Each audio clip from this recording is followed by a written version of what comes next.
Hello, creatives, community, and kind folks. Welcome to RPG with DBJ. I am your host, DBJ, and welcome to this Future Friday, where we get to talk about, do a revisit in some ways to Esper Genesis. I believe I've done a review of this game previously on the channel, and Esper Genesis is one of these touchstone fifth edition sci-fi creations that has been hanging around quite a bit, and I thought it would be really cool to take another look at this game and presently in the context of having other options in for people who love or really haven't played any other games except fifth edition Dungeons and Dragons, and giving them an option. Hey there. Hey, Wayne, what's going on?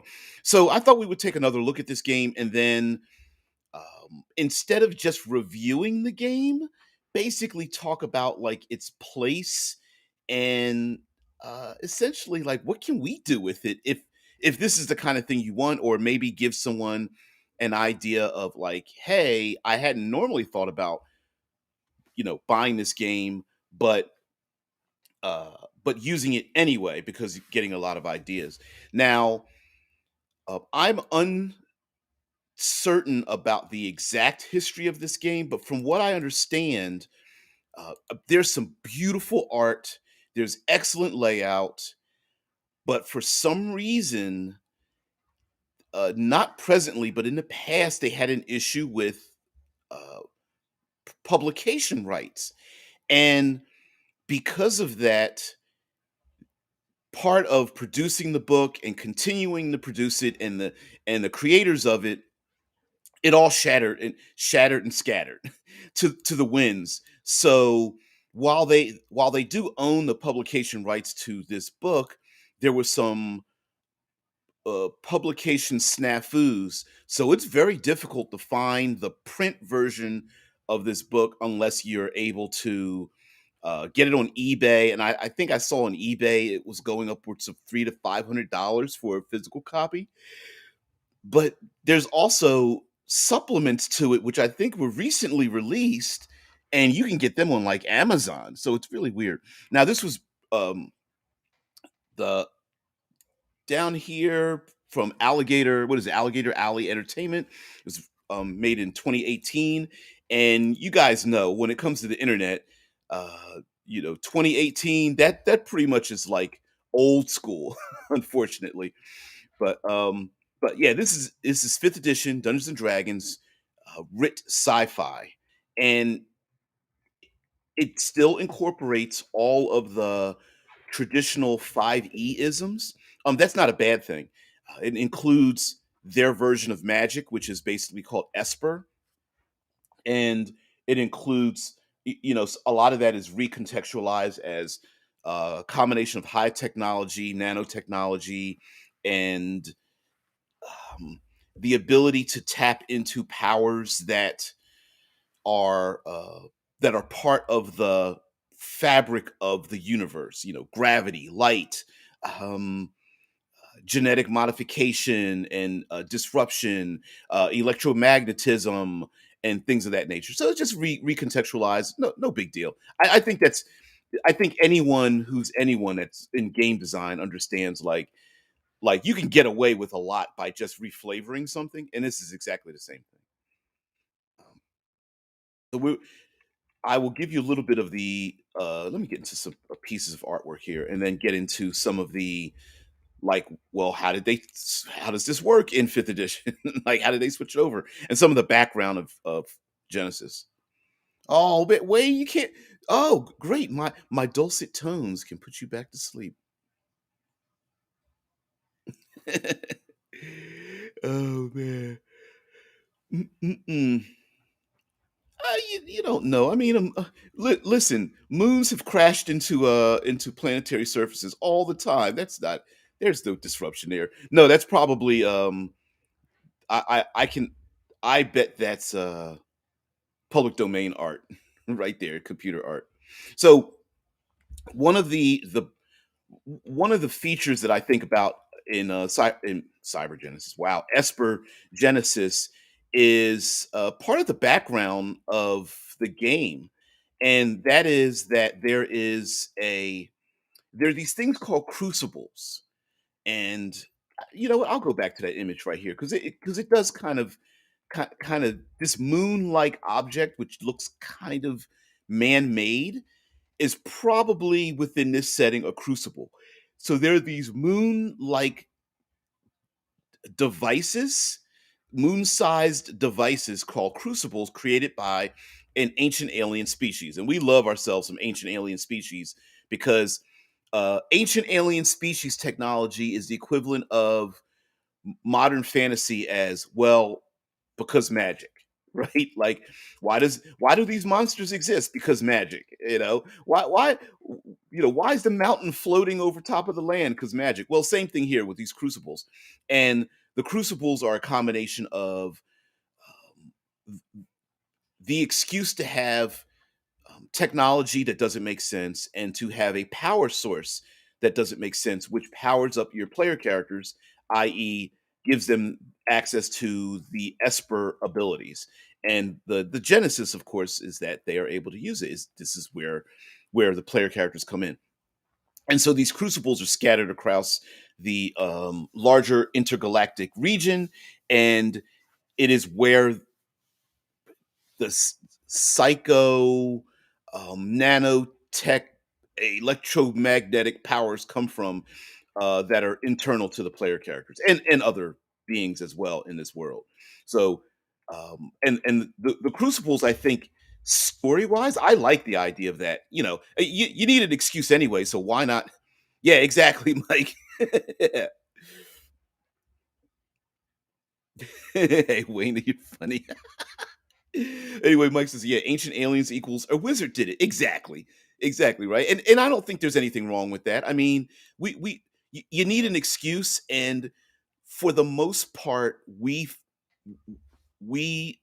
fantasy sci-fi generators in our heads, like you can give us we'll give you the excuse to have one unexplained reason, right? When you watch a movie or read a book, like I'm willing to swallow one unexplained reason. You start adding in 15, 16, I'm going like, yeah, you didn't really think this through. But if you add one unexplainable, I'm like, that's fine. That's fine. The gods are gone, but they created this thing. Great, okay, whatever. I think one give is a funny one. Wayne's like, laugh out loud. I also have a deep voice. Don't put me to sleep. I'm on shift. I'd be fired. Sorry about that, dude. Hey, it's not because I want to do the sexy deep voice. You'll never find. Do. It's just it's early in the morning and my vocal cords haven't quite woken up yet. So, um, one of the knocks to Genesis, it being one of the first sci-fi 5th edition compatible games. Not the first, but I think this is the like the underground hit, if you will. Right? It's like the Art of War. When Sun Tzu wrote the Art of War, it wasn't that Sun Tzu created it, but actually compiled it together into an understandable document. And this is kind of the same way. And I think one of the knocks is that there's far too many humanoids as being like actually there's almost entirely humanoids races, and you don't see like the oozes and the insectoids and the multi-limbed weirdo creatures. But I think there's space for it. I accept it as like Star Trek, where the the greater civilized planets are all humanoid, but then it's an excuse for the players to go outside their realm and go, oh, there are these other things. I think in a modern context, you have players who really want to play very strange and odd creatures. This one, for the most part, deals with humanoids. So here we have the different races. I guess this is also pre-separation of race and culture, although they did try to do their best to do it with the sub-race category. But again, like I said, this is back in 2018. I would have pushed them to go, hey, separate race from culture, because then you could have planetary cultures, and then have any type of races that hang around it. Like, let's go with Star Wars. If you live on Tatooine, your culture is a whole lot different than Coruscant, and so that's how we do it. Ash and Forge are artificial beings that were created for war. Um, each of the sub races, let's see, go down here. You'll have like a mental slash social sub race choice, and then you'll have like a more militant, action oriented, and that's just a way for someone to turn the dials on what kind of sci-fi game they're playing. The Ashen Forge. This is the most unique one. The Balar or the Balare is a race of energy beings. They happen to reside inside of mechanical bodies. So the race itself pilots these mechanical bodies, but you just build I mean, mechanically, you just build the race like you would build any other race, but it's actually kind of cool. I think that's the most breaky one, but I like the idea. Wayne's like a techno wizard from his flying house. It's in the very ancient text, so it must be true. Yeah, exactly. Bring yeah, WDBJ 89.6 on your FM dial. Yes. Coming to you. Smooth jazz. Always with the smooth jazz and the classical music. Everyone's got their voice down because they don't want to disrupt the f- the vibe, right? Um, but anyway, goes in here with Belair or Belare containment suits. Yeah, containment suits are linked and bound to a Belare's biosignature. These suits are treated as their physical bodies, subject to damage in the same manner as any other character. They're extremely durable and cannot be forced open without consent from the Belare attuned to it. As a Belare, once bound to your containment suit, leaving your suit causes you to expel energy and suffer severe stress. And it goes on with some details about that. I think that's pretty cool. And I think it reinforces the humanoid society that is built around this. So I think it could be a really good excuse to go like, hey, if you want to be part of this society, intergalactic society, you kind of have to have like two legs, two arms, and a head, and maybe a torso, linking it all together or something. The Dendus is another one. You can see that they are like light gravity, zero gravity, attuned with their hands on their where their feet should belong. The artwork in this game is incredible, sweet. Um, the Eldore, you could kind of see their elven aside. You can kind of see that. Mm, mm, mm, mm.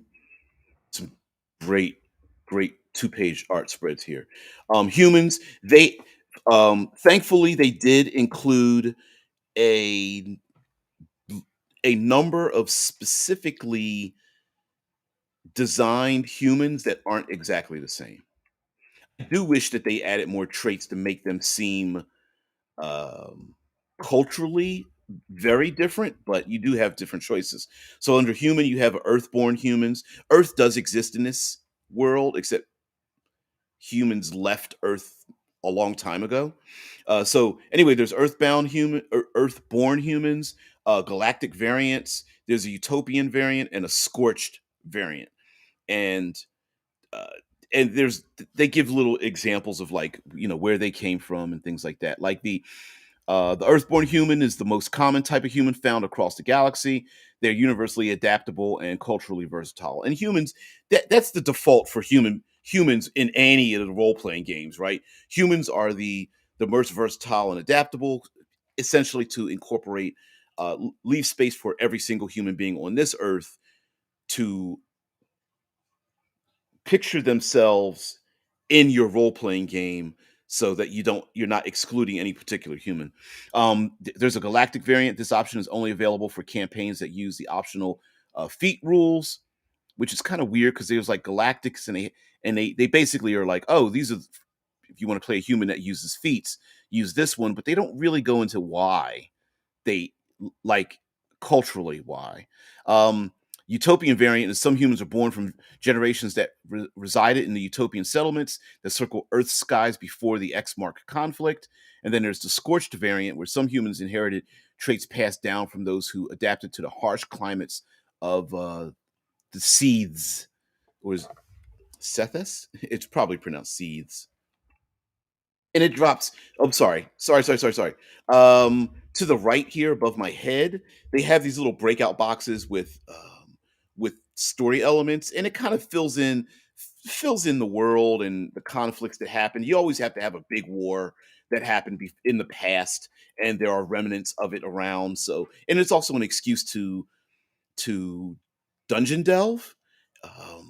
Empty, you got to have the empty motherships, right? You got to have the empty, uh, ghost filled, empty ships with the flickering lights. I don't know why lights have to flicker, but fluorescent lights have to flicker even in the far future, but they do. And also finding like colonies that have disappeared and things of that nature. We have the Kesh here, big giant humanoids, very reminiscent of what our orcs and half orcs would be. Oh, there's the what's their name again? I ca Oh, these are the skinny Kesh, the big Kesh and the skinny Kesh. Batokai, dragon, born lizard folk, the Promethean.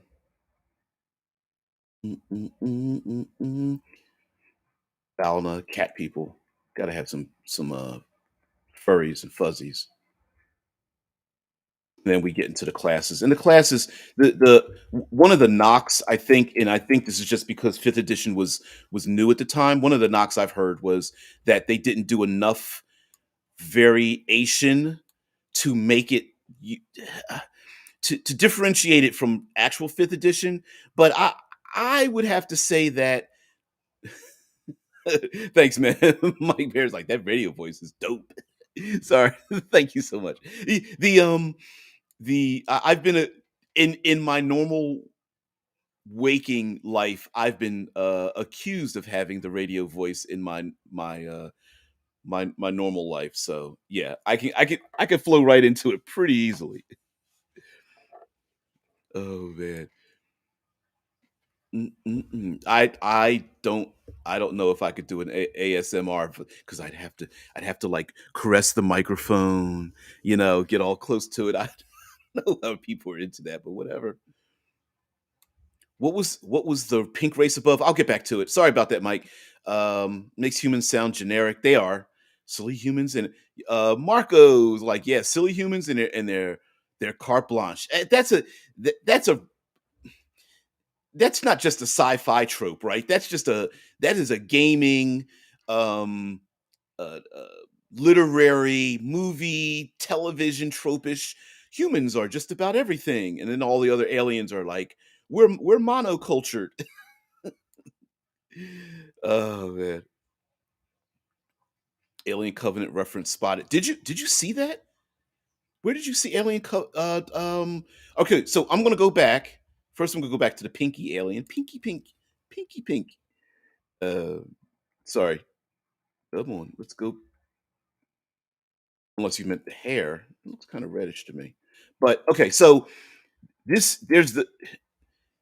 this being here with the bodysuit, but it looks a little bit like looks a little bit like an undergarment. Is a noble Kesh, and each of the aliens has like a social, intellectual version. So the noble Kesh is here as one of the noble born, or the Savani, you have a deep understanding of other races and cultures as you strive to learn and adapt them to your own. The Noble Kesh are galactic explorers. However, they spend most of their time on other planets living within the various societies that inhabit these worlds. They often serve as emissaries and ambassadors for their race while they themselves learn to adapt and thrive in whatever environments which they find themselves. They are explorers. Now, the Star Kesh, if can move back up here, this is a Star Kesh, this big dude in the power armor and that kind of thing. They're gone but not forgotten, and a life of discovery, and they are simply complex. It's funny. And Starcatcher are far more like amongst your kind. You are known as the Kelamir, which is loosely translated as of the stars. Where the noble-born are primarily planetary explorers, you are an expert in venturing into the wilds of space, searching for answers to ancient mysteries of the endless void. Starkesh normally treat their origins or bloodlines as secondary, focusing more on their length of service across the stars and the crews under which they have served.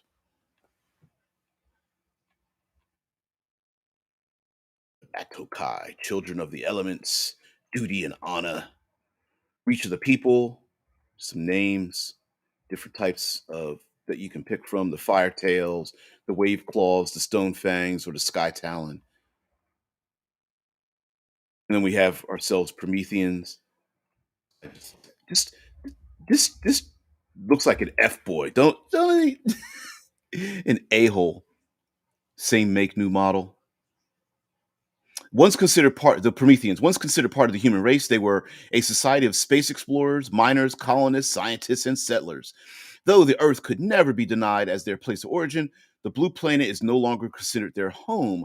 Adapting the name of a figure of legend, they have forged themselves into a new race of beings. They are evolved, they are awakened, they are Prometheans. And they're basically like genetically modified. They've embraced genetic modification amongst themselves. So some of the titles here are perfecting the god's design, same model, same make, new model, and the final schism. So they, I suppose you could relate this to the Blade Runner movies, right? You got mm, not just artificially created, but like genetically modified people. Maybe closer to Khan in Star Trek, I guess would be the thing. Cat people, whatever, you know. Then we get to the classes and the names of the classes, and the classes they fall pretty much into into fifth edition Dungeons and Dragons style. You guys are so funny. Mike Marin says, "Would it be fair to say that this is sci-fi fantasy, whereas Spelljammer is fantasy sci-fi?" I would absolutely agree with that. This is far more sci-fi and then a heavy dollop of fantasy in it, whereas Spelljammer is far more fantasy with sci-fi elements dipped into it. Yeah, this isn't uh Esper Genesis is not hard sci-fi. Yeah, Mike Barron says reminds me of the Ultimates from Eclipse Phase. Yeah, yeah. This is. I think a heavy hack of fifth edition, a heavier hack of fifth edition would be necessary, but they probably made this. Um, they probably made this to hey, if you know the rules here, you're not going to have to reach too far to know the rules there. Mm-mm-mm. Yeah, Wayne says talking about like the adaptable human trope, and Wayne says it's not just a trope about humans in games. I think we really view ourselves that way. Manifest destiny and all. Yeah, yeah. Also, urge to explore makes us want to see ourselves as uber adaptable. I agree, and I mean, listen, if you what were the articles or short stories talking about how scary human beings should and could be to other alien races? I mean, we have lived and adapted ourselves to live in some of the most harsh places on the earth, and no matter how much death and destruction happens on places on the earth, we refuse to move. We stay there, right? Floodplains, earthquakes, hurricanes, tornadoes, tsunamis, uh, mudslides, fires, uh, volcanism, disease, starvation. And what do we do? Man, this is terrible. We need to figure out how we can still live here, right? We don't move. We stay right there. So yeah, I can see that. Mm. Oh, Mark. Okay. Marco says, I saw Covenant in theaters. The picture on screen. that was framed just like the movie poster. I bet the artist probably saw the same thing and did the exact same thing. Mike goes on to say, M Square says, "Does this does seem like an alternate universe where D&D was originally a sci-fi game instead of fantasy?" Yeah, it was. It seems like the most by the book 5e rules interpretation of sci-fi, very one to one mapping. It very much is. And I I've heard that as a knock, and I'm a person that tends to flow positive, and I'm thinking, well, if you want to get someone let's say your group is all fantasy, right? You got some new players, you've been playing for a long time, but you really want to do something science fiction, but you also don't want to introduce a new rule system, a new setting, a new.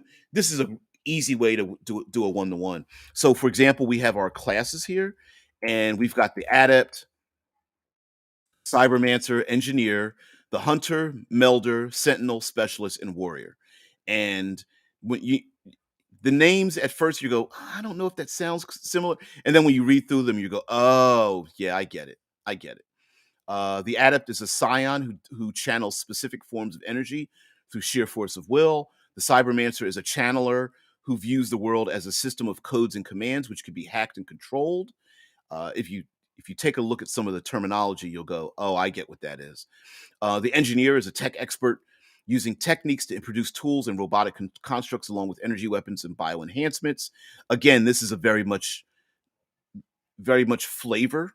Like let's go with magic missile, right? Like the magic missile spell shoots out little, force energy darts or something, but could an engineer shoot a magic missile which actually shoots like three missiles from like a backpack or something? Yeah, same thing. It's just flavor. We've got the hunter, expert tracker capable of amazing extrasensory and physical feats. We've got the melder, an energy channeler with the ability to shape the forces of creation into a variety of cosmic powers.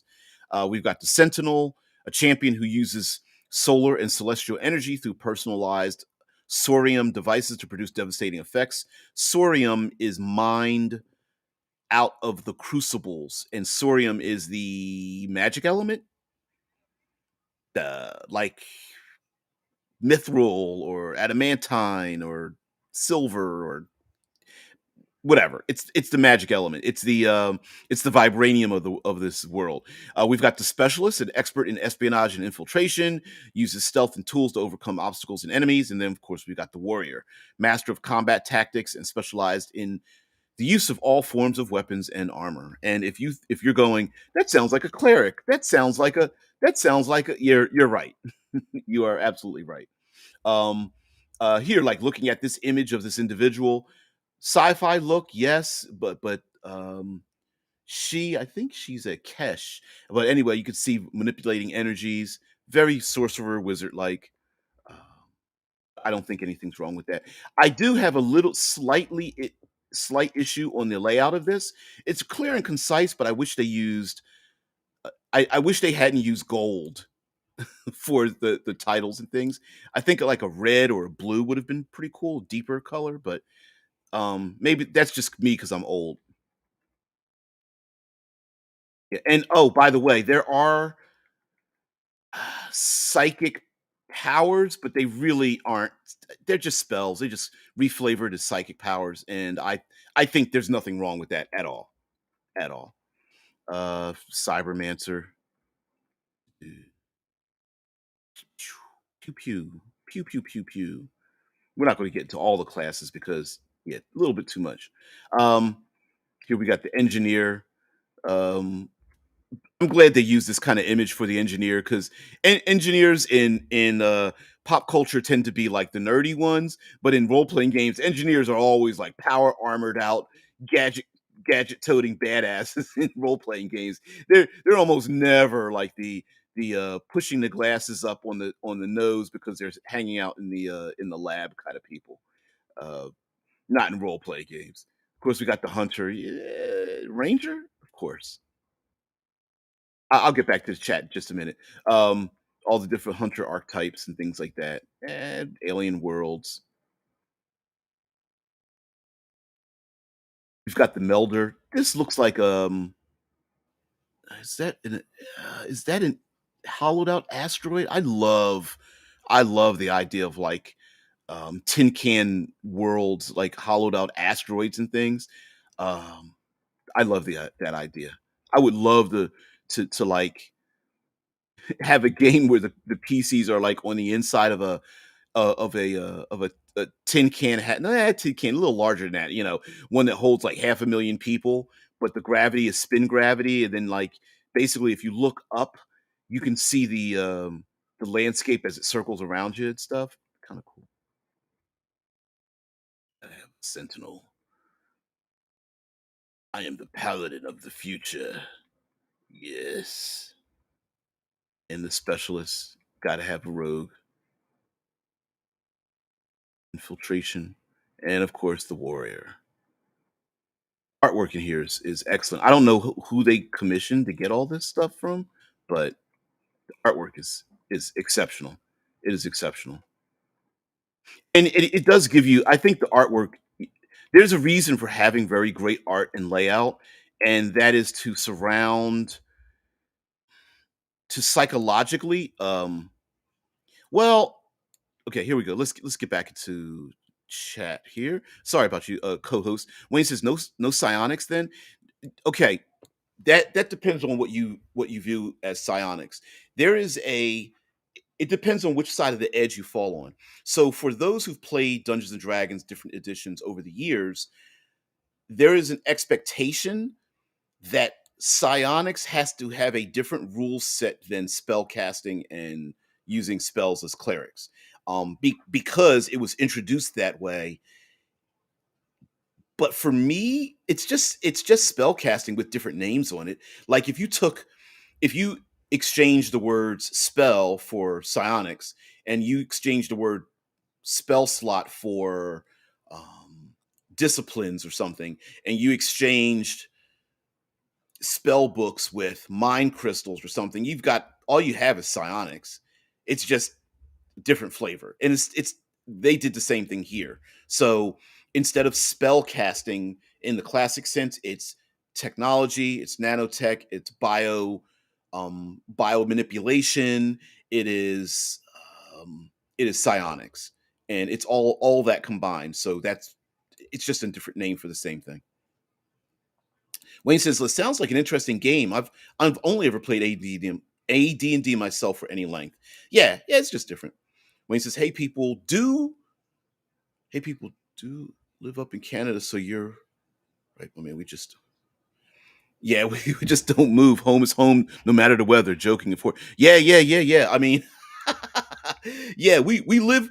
I'm not downplaying it. I'm just saying like there is a little bit of a hypocrisy where it comes to human beings and embracing it. There's nothing wrong with embracing it or knowing that it happens. I'm a hypocrite myself. I love myself some meat, but I don't want to go to a slaughterhouse, right? So it's it's people have people have complaints, but there's an easy way to solve the complaint, and that's the move, and we don't. Yeah, Mike's perfectly encapsulated. Rules inform, whereas art invokes emotion. And I'm a very visual person, so if you get me some good art, and I don't mean good like as in um, professionally done. I mean good as in artwork that really encompasses what the rules are trying to tell me or the world is trying to tell me, and I'm in. And it doesn't matter. It could be Wild West or eldritch horror or heck romantic comedy. I don't care. But if the art and the layout is expressing to me what you want me to feel, I'll feel it.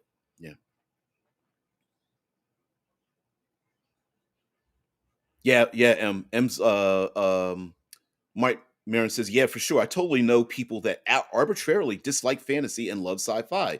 They love 5e, but it's the wrong flavor." Yeah, and again, you it's hard to tell. You can't tell someone what they like and don't like, right? Like if you could have in front of you 15 flavors of ice cream, you didn't decide which one you liked. Your body and mind just told you this one flavor is better than this other one. Whereas I do think that sometimes we will consciously reinforce a subconscious notion that I'm not supposed to like this thing, therefore I don't like it. Or sometimes we measure our loves by our hates, right? Like there's too many times in social media where it's like, I love a thing, so therefore I must hate this other thing. And I think that's completely ridiculous. Yeah. Marco mentions it's hard. Coming up with new play styles, mechanics wise, is hard. It is. And also the old rules are tried and true, right? It's like sometimes if the rules of chess and checkers have existed so long for a reason. There's a reason why there aren't very many new gambling card games like the variations on poker and other things. They exist for a reason. The rules have been battle tested, so reflavoring it is far easier than trying to rewrite a whole brand new set of skills and abilities, which is why psionics, despite having existed in multiple editions of Dungeons and Dragons, really hasn't been brought back again in its true form because they've always had problems. So, yeah. Mike says you could flavor a sorcerer as a psionicist was psionic without effort. Exactly, and that's exactly what they did here. That is exactly what they did here. They just said, you know what, those things that you call spell slots, we're just going to call them talent pools, and those spells that you thought you had, we're just going to call them ranks, and so on and so forth. Of course, they have here, they talk about inspiration and gaining inspiration. We've got a bunch of backgrounds, the classic backgrounds. uh, yes, we know even fifth edition itself has begun changing backgrounds, but again, this was written back in 2018. So, again, in a strange way, it's a bit of a throwback. It's actually like it's getting long in the tooth. It's 5+ years old. So, backgrounds, you've got the ideals. What is it? Personality, ideals, bonds, and flaws. All the classic stuff, all the classic stuff. And even like this image here to the right, there's it's a little bit of techno punkish, a bit, instead of like super clean hard sci-fi. I like that. There's an Esper origin table talking about like where your PC becomes an Esper. Like for example, there's a D20 table where it talks about like number one, you were directly exposed to a Sorium device used by Espers, such as a ring or weapon link. Or number five, a friend or loved one in immediate danger brought your innate powers to the fore. Or number 13, in the midst of a sporting competition, your inner drive prompted the manifestation of your abilities. And it also, there's a story element to the Esper Genesis, this new, humanity having the ability to shape, uh, you know, the background radiation of the universe, and that there is a respect and a bit of a fear of Espers, and you could build that into the storyline as you want. Um, so yeah, you could actually have player characters that are being hunted, or you could have a societal stratification of people who have Esper abilities and people who don't. Of course, you have to have credits or credit unions and things like that. Uh, during during character creation, you receive a starting set of equipment as defined by your class and background. Alternatively, you may receive a certain amount of wealth measured in uh, Cybele, pronounced as Koibil, and commonly abbreviated as CU, pronounced KYOO, Kubil, CUB, CUBIL, the standard currency that is used throughout the Silrain arc. And I'll show you a map of the Silrain arc as we go along. But and you got to have yourself some gun porn. You got to have some weapons and all that kind of stuff. Yeah, I remember as a kid just drawing like using graph paper, trying to draw out the coolest weapons with 18 different things underslung with the assault rifles and stuff. That's always been a thing. Yeah. Equipment, blah blah blah, expenses. Basically, they transformed gold pieces into these CUs, into these coins, credits, essentially. I mean, how many times have we seen a default in science fiction where there's it's just credits? Matter of fact, if you go to In Florida, if you go to, Hollywood Studios, Star Wars World, they call everything credits there. So when you go to buy you go to buy like a far too expensive hot dog or a baseball cap or a Star Wars figurine, and you go to the stores, all the employees there are told they use the word credits for everything. These are feats. You got to have some feats. I'm not a big feat person. I just mm, something about it about feats is just it rubs me the wrong way, and I don't know why. Of course, using ability scores, cut and paste it. You got it. This is your first game, which would be weird, but if it was your first game, you got to have things like that in there. Adventuring time, travel pace. Now they do, thankfully, like many things, they do keep in here things like you got to have the suffocation, you got to have like all that business, but you have to have like low gravity and um, uh, radiation and things like that. Or they put that in here as well. Of course, you have to have all your combat. Let's get past all this. Um, attacks, opportunity attacks, hit points, damage. Um, let's stop right here for just a minute because I want to tell you about armor. I forgot about that. How they re. I wouldn't have done it this way, but does it have an accursed desert? You know I love my accursed desert. I, I don't know why I go back there, but I do. Uh, sorry, I only got Imperial credits on me, man. I love that. Marco. Yeah. Yeah, Wayne said psionics and AD&D were way OP. Anyway, seldom used, had like 10 plus attacks around. Yeah, because they tried to simulate it. Like people think very far faster than you could pull a blade. So yeah, that doesn't work.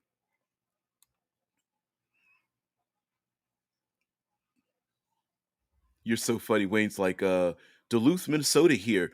The coldest winter I ever spent was a summer in Duluth. But Samuel Clemens, we love it here and grumble all winter long. Yeah, hell's yeah. And adapted ourselves to live in these places. Mike Marin says, and beyond the art, people give 5e a lot of flack, but it's common language of format for tables, classes, etc. It's very strong. Imitating the 5e font and styles is a smart move. They're objectively good. Yeah, yeah, yeah. It's you know, there within our own gaming community and society as at large, there is a thing where it's like people want new things, but they when they get them, they're upset because it doesn't remind them of the old thing, right? Like everyone's like, we need more movies that are original because I don't like remakes of everything. It's just the same thing being recycled over and over again. And then people put out new movies and nobody goes out to see them, right? So it it's there's always that back and forth conundrum. Now, what they did here, okay, so for armor and weapons, if you're not wearing armor, the damage value goes up on the sci-fi weaponry. If you are wearing armor and or using a shield, the damages rank back down to traditional 5th edition damage types and values. And that was their way. I don't know if I would have done it that way. I don't know if I would just start increasing die damages, but they wanted it. They didn't want to disrupt the math of 5e, but they did want to make the weapons more lethal, at least mechanically, so that intellectually, simulationistly, we would go, oh well, it does. If someone's got a laser cannon, why would it do the same damage as a crossbow in Dungeons and Dragons? So their rationale, mechanically, they rationale it as in if you're not wearing armor, the damage value starts to rank up. So that you get blasted away without armor on. But if you're wearing light armor and above, the damage values rank back down to 5th edition. I think it's a good trade off. Zero G combat. Of course, yeah, we got you got to have a space armada.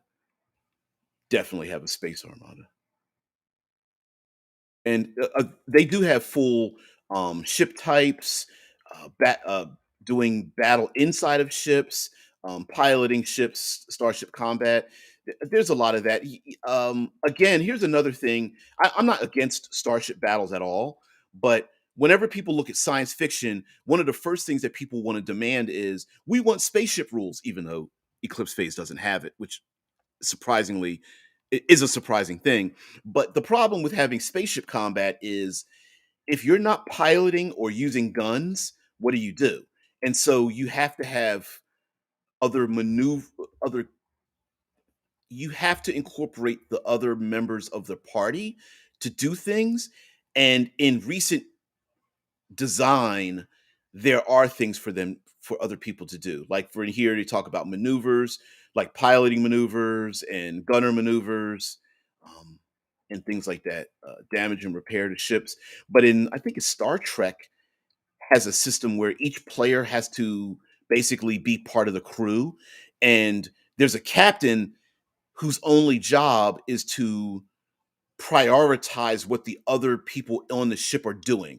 So an engineer makes sure that your the engineer makes sure that they put power to certain parts of the ship, and then the pilot, maneuvers the ship out of danger, and then the gunner aims at enemies, and then you have a repair crew to make sure that there's people, whenever there's damage done to the ship, you can keep the explosive decompression and all that in place. And then you have the captain who's like, okay, we're going to maneuver first, attack second, repair third, or we're going to need engineering first to get us to move faster. Pilot, you maneuver second, and then gunner, you now attack while we do a flyby or something like that. Of course, we have the stats for the ships, and even though it looks slightly different, it's the same thing. You've got like size, base armor class, maneuverability, bonus or penalties based on its size.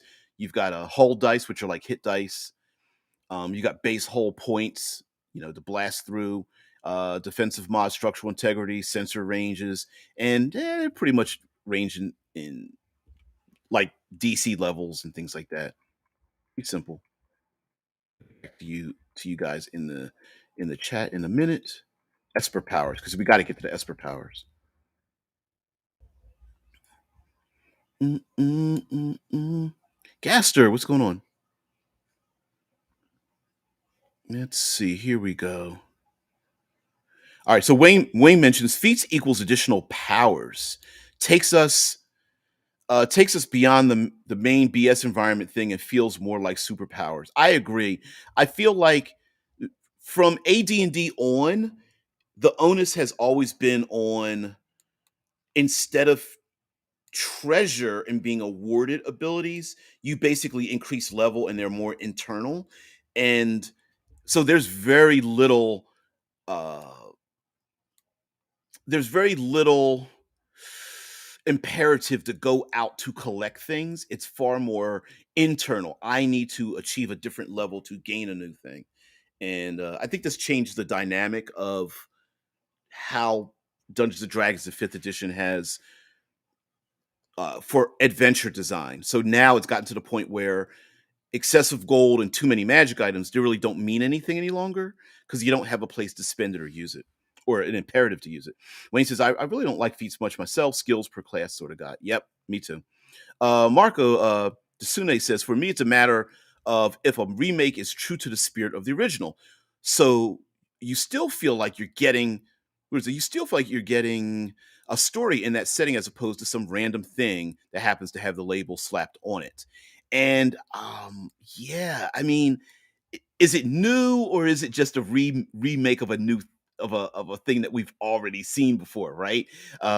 Is it like, am I getting a new experience out of it? Or I suppose you could make the argument, are you eliciting the same feelings I had when I originally saw the thing? Which is very difficult to do as well. Because when you get older, the things you like change, the things things you like and love might change a bit. But yeah, but I definitely agree there, Marco. Mm-mm. Wayne says, agree on the movie thing. Hardly anyone sees the indie or artsy or human story films. Yeah, we all flock to the same themes over and over. Big hits are very similar year after year. And it's like a roller coaster, right? Like you get on a roller coaster, you get your thrills, you get the what is it, negative G's. You get the acceleration. You want to get back on that roller coaster again. Might not be very successful roller coaster if the experience is always different. So, Esther says, "A sickness ravages my body. I live, yet every moment is a constitution save. I am not pleased." Oh, I hope you're not feeling sick there, dude. Sorry, sorry. Yes, yeah. It is Stars Without Number. Is it? Oh, it's nearby. I don't want to get up and get it, but yeah. Um, Mike Mayer says, I think it's Stars Without Number that has a you make up an action like in a skill challenge as your ship fighting action, though that might have been homebrew. Yes, Stars Without Number has a like it's almost a narrative skill check effect in ship fighting. It's like, hey, what are you doing to help the crew? And then you roll, and then you negotiate or adjudicate, like, oh, then this is a charisma skill, a check to keep the morale high. Like it's that kind of thing, and keeping everyone involved. Yeah, yeah. It's very freeform, or there's guidelines, but I think it's supposed to be done. Gasus is not doing too well. Feel pretty unwell. I've been fighting an infection that's sitting in it. I'm so sorry there, dude. I'm so sorry, man. Wow. What are you doing here? You don't have any obligation to we and us, but it's always good to have you here. I hope it distracts you. Yeah, it may not be able to alleviate the effects, but hopefully it'll distract you long enough to have a little bit of peace, peace and quiet. So um sorry. So I'm here. I'm moving and things. Shit. Esper powers. Whew.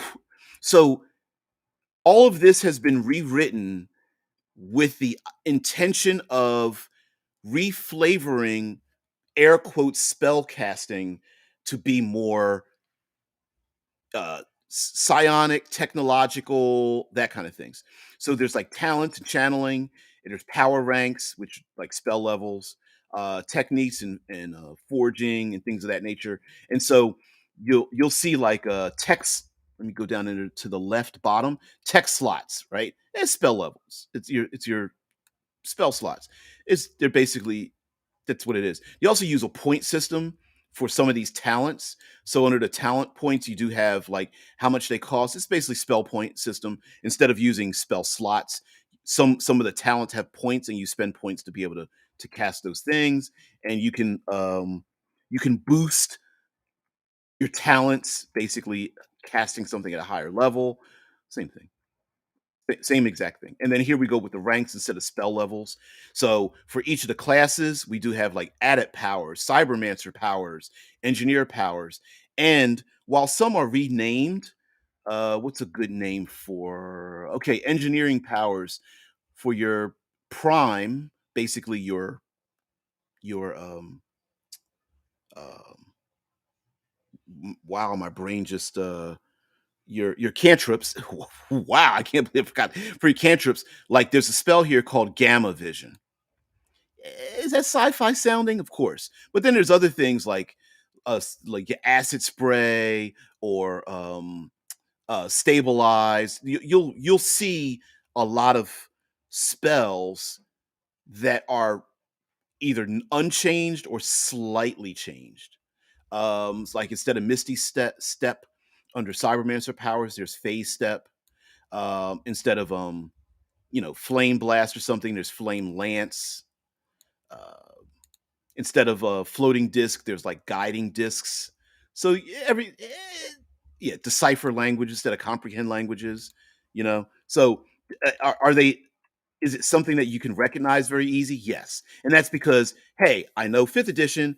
I know what this is. So that's it. Something else they got rid of that, frankly, most people have gotten rid of in fifth edition is there are no spell components because these aren't spells. So like analyze device is a prime clairsentient talent or forging technique, and that basically is like a spell school, right? Activation time, range, duration, and tells you what it does. Pretty simple, very easy to interpret. So Mm, mm, mm. I think that it's what is the picture? Oh, it looks like Tron. But we're going to get past forged vehicle. Some of this is a little bit very. We're getting into the science fantasy part of it. So here we have a spell called Forge Vehicle. I was wondering if I would even come across it again. You assemble a temporary. Oh, say so. Here it goes. Rank 3 alteration talent.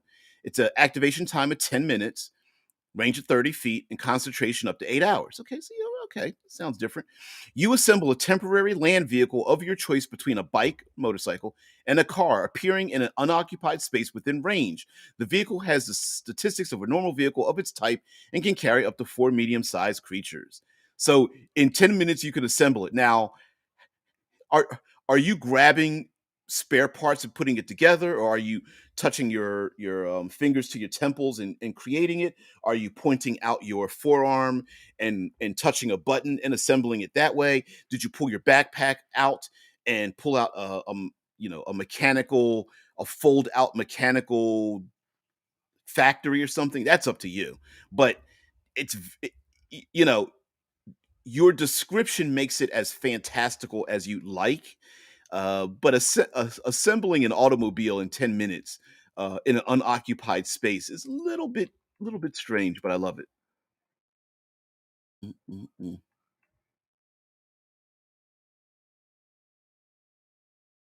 Esper Genesis. There we go with an adventuring party blasting some aliens. I think they don't really go into. We got to get to the world building part because these are all spells and things like that. Or, geez, I call them spells too. Talents. Boo, boo, boo, boo, the galaxy. Okay, so I need the map, space map. There we go. All right, all right. Boo, boo, boo, boo, let's get back.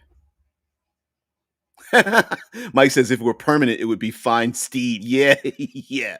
Now, now for me, just because I think story wise, you could kind of get away with certain things, it would be kind of cool for like the mechanic of the group is like, I see a junkyard, I'll be right back. And then all of a sudden, like out of the trash comes this vehicle, and everyone's like, where'd you get that from? Like, I I got a talent for finding the good thing, right? Or you could easily like do a simple my character finds a stolen vehicle and there it is. It took me 10 minutes to go find one. Like that's a police vehicle. So, right? Oh, you're so thank you so much there, Gaster. Gaster Two Souls as well. I emailed my professor that I won't be able to come in. So why not be whisked off to slumber with some good old RPG with DBJ? Thank you so much. I appreciate that. Again, with the dulcet tones. Starfighter has a similar each station does a thing form of spaceship combat. Yeah, and you know what? That's always the conundrum in terms of finding something for players to do. And it it can seem a little bit like it's a little gamist to go, okay, well, I don't know, battle hardened warrior, you're on the starship and there's nothing for you to do. What are you going to do if you can't get to a gunnery station? And it's like, well, I guess I'll go down to engineering and yell at the engineers down there or something like that. Yeah. Forge vehicles, find steed. Yep, absolutely. Um, let's see. Gaster says, speaking of which, it's great to see you back. Hey, thanks. Remember seeing you review Morkborg earlier. Oh, thanks. I wanted to add that those words actually mean dark fort. Yes, it does. Yes, pretty neat little thing. I don't want to go too far off topic. It was good. Thank you so much. It's been what, a year and a half or something, or almost 2 years since I was offline, just because the hours and shit. It was pretty horrible. I think Morkborg has become its own thing. Uh, Not that it doesn't mean dark fort. I mean the word Morkborg has become its own. It's not being mispronounced. I think Mork Borg is separate from Merc Bore, which is like similar to how it's supposed to be pronounced. I think it's its own game system, its own. Actually, I got it sitting right next to me. I don't know if you see the big yellow. Yeah, Mork Borg. Mork Borg. Um, Yeah, I think it's become its own thing. It's kind of fun, kind of cool. Uh, yeah, Marco's with me for my symbol spell. I'm casting a MacGyver montage. Hell yeah, yeah. Get some music. Hey, pass me the ketchup, and everyone's like, "What?" Squirt, squirt, squirt.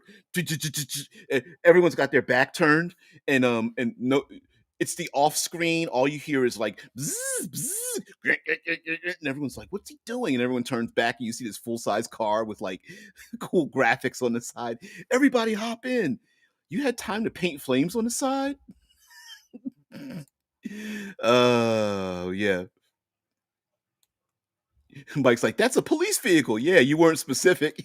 See, I would do that. I would really throw something like that in there. And I think again, if we leave ourselves open to like really cool things to do in the game, just like I mean like psionics, right? Like what's the spell? What's a simple spell? Magic missile could actually absolutely be psionically blasting people. Um the floating disc spell is absolutely a telekinetic lifting spell. Um the friend spell is definitely like a charm, psychic charm. There's so many things that just the shield spells psychically deflecting things. So I don't think you really need new psionics, especially in this game. I like it. Gaster says, I like the idea of a compact structure and a portable device. There you go. Hey, pull the thing off a hip and you keep unfolding it, and it keeps unfolding into a full size vehicle. And everyone's like, what the hell? Did you just unfold a car in your pocket? Like, yeah, so yeah, something like a folded frame of a go kart. First, you got to unfold the frame, add the engine wheels, plug in the wheel, and voila. Yeah, yeah, yeah, yeah. I like that idea. I'm loving that. I'm loving that a lot. Yeah. So, so right here we have the Silrain arc, and in my own head canon, I used to do when I ran sci-fi games, I always called it the Spiral Arm Empire. But anyway, here we have the planetary systems, and so in yellow you have the major galactic systems: Bastrosku, Eldor, Ondis, uh, Vistal, Dendasar, Garane, things like that. Okay, and then you've got minor in green. You've got minor galactic systems. A little harder to read unless I zoom in, but we've got like Pel, Tavaria, Kelshite Rift, Ceres, and then you've got primary travel hubs. And the primary travel hubs are in blue, and they're these lines that travel through the planetary systems. Um, and then the major travel routes we have like there's a purple, which is the Silrain arc, and you could see there's a purple semicircle. Maybe it's more like a kidney bean. It's more like kidney beans. So we've got the Silrain arc in purple. You've got the colonial trade routes in blue. You got the Iridani passage in orange, and then you've got the Tesseran path in green. And these are basically excuses to get from place to place. You can have some political systems going on. So one way is player characters tend to drop grenades and then run for the hills. And in science fiction, it can be pretty easy for players to go, you know what? Let's nuke the planet and run, and feel like they don't have there's no consequences for their actions because they could just up and leave a whole planet. But with these travel arcs, the players may have to travel between the places that they caused a lot of damage. And therefore, story wise, they can't really run away from their problems very easily because their enemies can either run after them or the PCs can run away from people, but they have to run in a specific line unless they go out of their way to break that travel route. And it maybe it just becomes you can easily make an excuse for your players. Oh, it's going to cost you more energy, more time. It's more difficult. You cause more damage to your ship. You're going to have to refuel, and it's going to take you much longer because there is an easy place to refuel. You like you could come up with a bunch of BS pseudoscience reasons why you can't do a thing, making their life difficult, and therefore letting them suffer the consequences of their actions, which is the drama is always the cool thing. Also, remember I told you about the crucibles? The reason that they can travel from large distances is because they're using Sorium mined from the crucibles as power to go um BS faster than light. Wormhole slash hyperspace slash whatever. Fill the blank in, right? And so um again, you can have reasons why their sodium levels are low. Maybe a crucible has been mined until it's completely empty. There are uh, pirates that stole the sodium deposits that were being mined in the first place, et cetera, et cetera. Those are the corporations and governments and things like that, and talks about the Silrain arc. And then we get into the back of the book.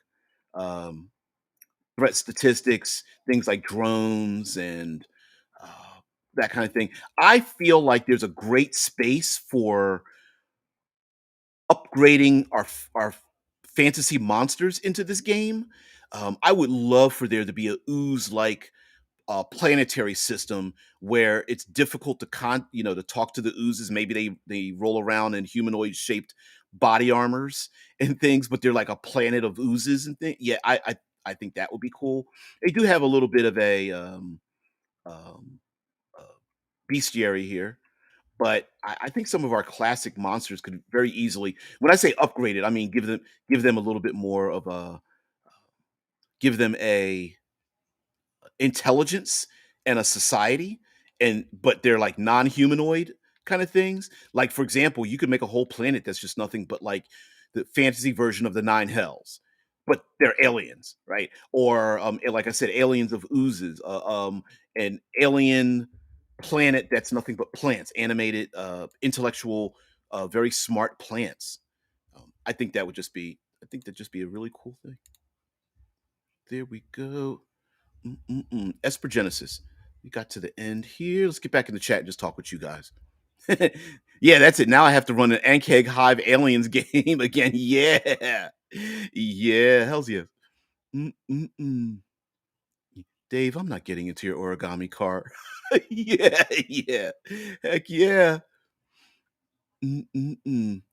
Gaster says, for a campaign I had my followers find a Jeep covered in a cave somewhere. Here's the thing though, the Jeep didn't run on gas, it ran on the blood of slain enemies. Ow. Ow. A little bit like why are we taking these prisoners with us? Because we need gas cans. That was very useful in the middle of a frozen tundra. Wow.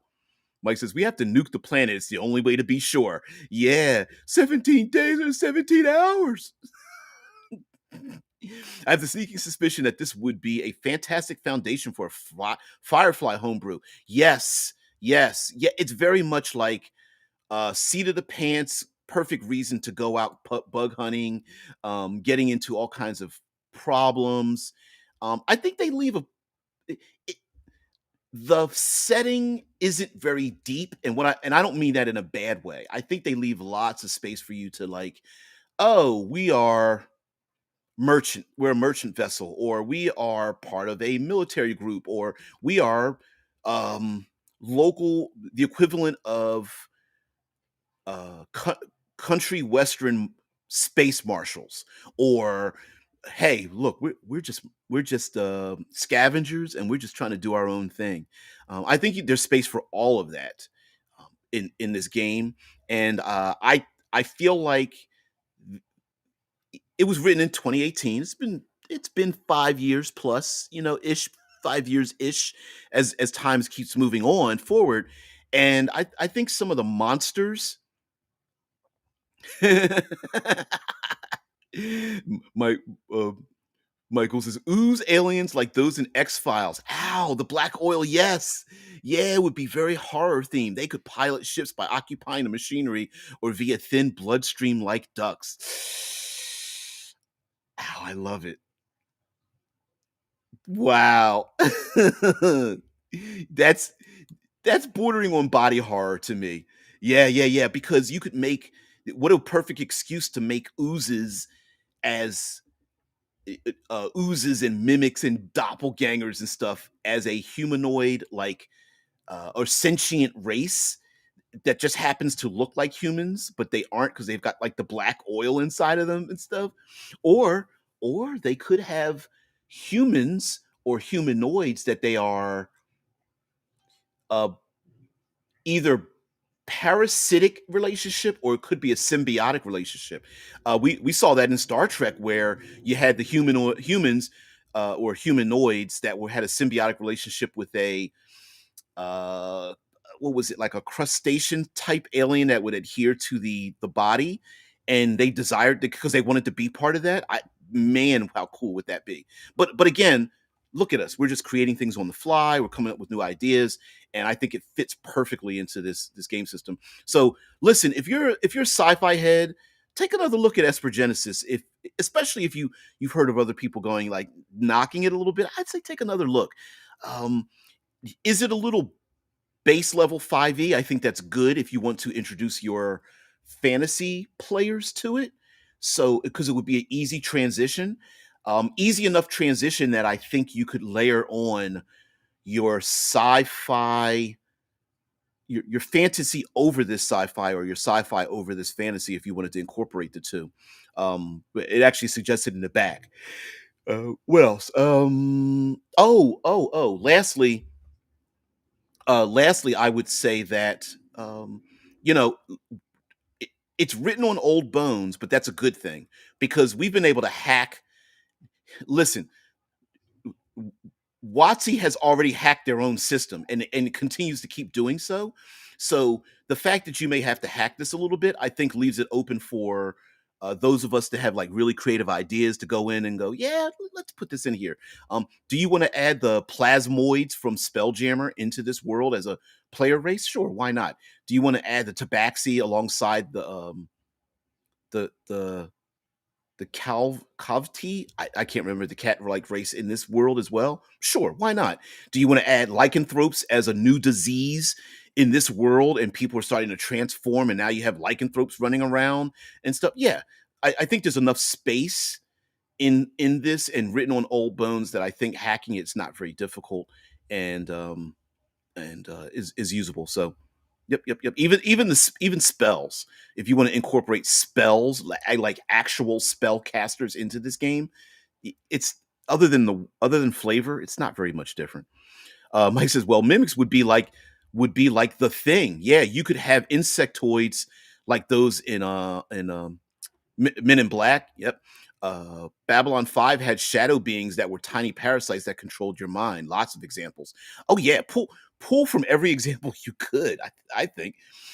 Yeah, absolutely. I like that. Let me put that up here. Gaster says, I remember before a campaign, I made a whole alien species that subtly affected the plot in the background, as they were godlike in their powers. So they would give these near legendary weapons to the players as a way to unknowingly shift the sands of history to a new possibility. There is a ha um there is the puppeteer race in the book Ring World, or the known space series, but they were prominent in the book Ring World. The puppeteers were a species of cowards, and they were manipulating humanity and other alien races to go forth to find them a home world they could live on, so the puppeteers could get there, so that they were pushing humanity and other alien races to go forward into danger so they didn't have to. This was like a it, it was pretty interesting. It was very interesting. The aliens looked like ostriches, but they had two stalks, and instead of ostrich heads, they were eye stalks with little finger like appendages underneath the eyes, and they had three legs. Yeah, Marco Desune says galactic lycanthropes in space. There's always a full moon somewhere. Hell's yes. Could you imagine the captain of the ship turn towards the moon? And the crew is like, yeah. And the ship starts turning, and all the crew is like ripping off their spacesuits, and they're just like, yeah. Or maybe their spacesuits are like too big. They pull the tab on the spacesuit so it can expand, and they're just like, "Rah!" And the humans are like, oh shit. Turn towards Earth Moon. And Wayne's like, "We appreciate the chat, ladies." Yeah, we're getting a little late here. You're all good people in my book. Nope, no, no, no. Everybody have a great day. Thank you very much, Wayne, and everybody else. Yeah, Gaster's like had these giant house-like ships made of coral. Ooh. Yeah, having aquatic monsters and people that swim through air and space is kind of a cool idea as well. Hey, maybe those kraken out there are hiding in that asteroid belt because you never know. Damage alerted to health, allowing them to have a house floating in orbit that they can teleport to. Ooh. Yeah, I mean, you could you run this game on like mission of the week?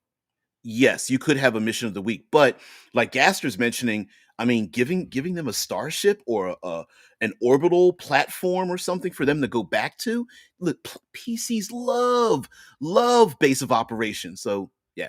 So anyway, guys, thank you very much. Wayne's out of here. I think that's yep. Sentient Coral Kingdom, your idea of the day. Hell's yeah. Hell yeah. Swimming through zero gravity. I think that would be visually just me picturing that is like a great idea. And imagine a so-called zero D zero D zero G dungeon that the PCs need to navigate through like swimming so that you have different regions and things. I think that would be sweet. So anyway, guys, let's get out of here. You guys have a great one. I will see thee later. Have a great one. Have a great weekend. Next week maybe we'll talk about like I'm thinking we could go into like House of the Dragon, RRR, The Last of Us, some of the pop culture things, and maybe go through it like that. Even though for some reason the channel got like 4 times as many views when we talked about the OSR, and my level up videos are getting a lot of hints, but I don't know. I don't want to be beholden to the algorithm. I gotta admit, it's kind of cool that a lot of people like flock to the channel because of that. So I appreciate it. So those of you out there who are new to the channel, if you've gotten this far along, you got to give a like, share, subscribe, or something like that. I mean, do it. Come on, it's free. Other than that, have a great one. Have a great weekend. I will see thee bright and early Monday. Peace.